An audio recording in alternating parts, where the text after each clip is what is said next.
Hello everyone, it's Daryl. How you guys doing today? We're here in northern Lapeer County today. We're going to check out an abandoned, well not really abandoned, but a cemetery and a ghost town. And we're going to check out some of the grave markers here because this is a cemetery that dates back quite a ways. It's in the northeast corner of Lapeer County. And this one here says Cake, K-A-K-E. No dates or any more information on it. We're going to go a little bit further back.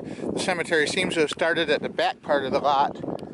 And who knows, maybe there were graves all through here and the markers have just been either vandalized or lost through the years. I'm not really sure. But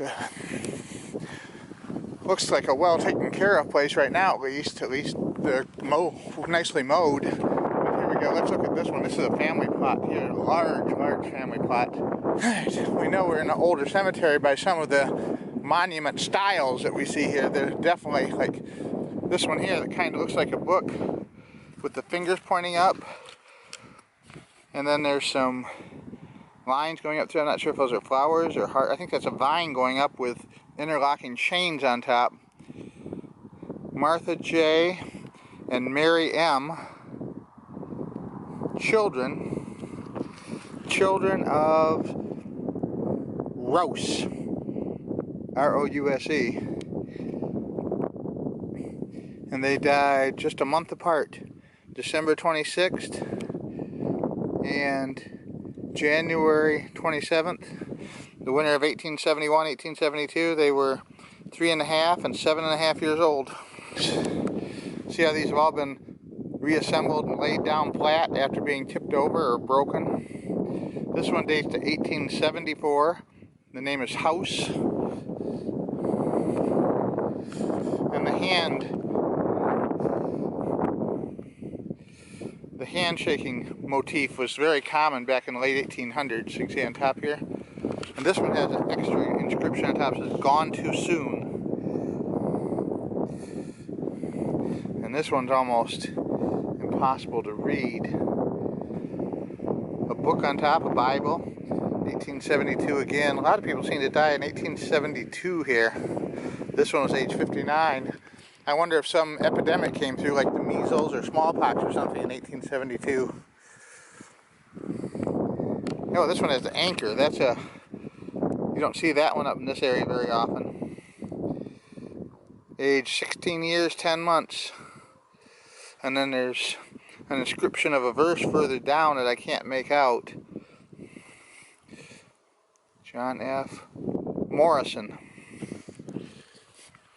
It's a shame to see all the vandalism and decay here over the years. But on the other hand, I don't think it was, a lot of them might not have been deliberate. A lot of them might just have been these markers aging and the dirt settling underneath and them falling over naturally. It might not have been a vandalism thing. Well, there's definitely some newer ones back here in the corner too. By newer, I'm looking at 1980s. The Wood family plot area back here. And then here's a really weathered one here. You can't make it very much out at all on it. It's got the handshake motif again with a couple spirals on top.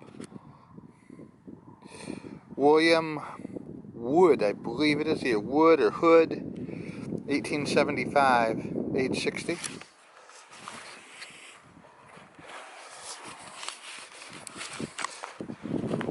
And there's another handshake one. Mary Berge, 1882. Anne, which is part of the family plot, probably related to this one here, of 1889, who was 88 years old. Fascinating stuff.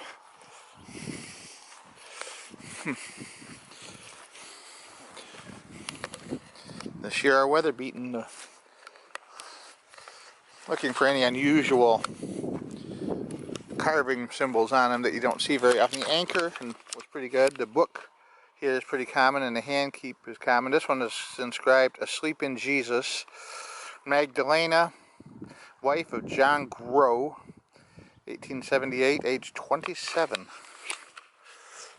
And that marker used to fit into this slot in this base here. But you can see the base probably filled up with water over the years and got a small crack in it, and over the years the ice expanded the crack, splitting the base, which caused the back part to become unstable.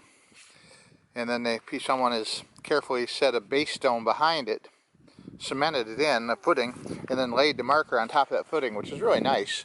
It's nice to see that these things are being taken care of as best as possible. And here's the remains of one here that got damaged somehow. This one here, at one point in time, it split, and someone repaired it in the middle there. I believe that's what happened. That's what it looks like to me. That's weathered beyond recognition as well. Let's just check a couple more out since we're already here.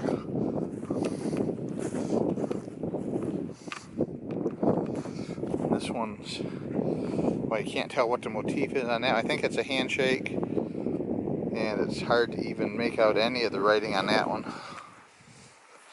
And this one's kind of odd. This one has very distinctive carving in it. You can read everything on it, and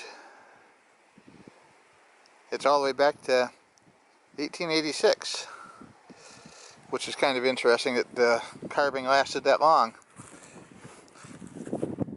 Absolutely nothing left in that one except the initials D and W. And then here, in loving memory of something Doral, I think, 1922. So this one's like newer than a bunch of, oh wait, no, there it is, died in 1881. 1822 to 1881. Well, there you go. This is the cemetery for the small town of Deanville, Michigan. And we're going to be checking out Deanville because it's just up the road there. Let's see if we can zoom in a little. Deanville is right down there, at least what's left of it. They had high hopes for it when it was first settled in the late 1800s. Careful when you're looking at old plat maps though, because it actually, the one I saw actually shows the cemetery here on the opposite side of the road over there. The plat book showed the cemetery on the north side of the road, which you can clearly see is wrong. Alright, let's head on over to the town itself and talk a little bit about the history of that, shall we?